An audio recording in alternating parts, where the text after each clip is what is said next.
Difference between deals and rewards in my McDonald's app. Hi everyone, I'm here to assist you today without any delay. Let's jump right in. First, let's look at what are deals. So, deals are the specific deals that come regularly. So, as you can see in this case, free McNuggets, 10-piece McNuggets with $1 minimum purchase. And then, as you can see, there are different deals, which is meal deals. Get more than you expect, like a 4-piece chicken McNuggets and small fries and small soft drink in the minimal price.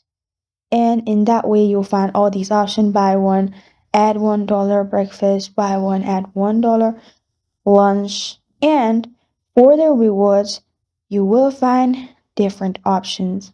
Rewards are those that you can exchange with your points that you purchased. As you can see, every $1 you spend in McDonald's, you get 1 point. And according to the points, there are rewards. And after you've got the other points, you can exchange the points to redeem the rewards, as you'll get that for free with the points. And this is the difference between deals and rewards in McDonald's app. Thank you for joining me today. If this video helps you out, please leave a like and subscribe for more. Got a question or want to suggest a topic? Comment below. Thank you for watching.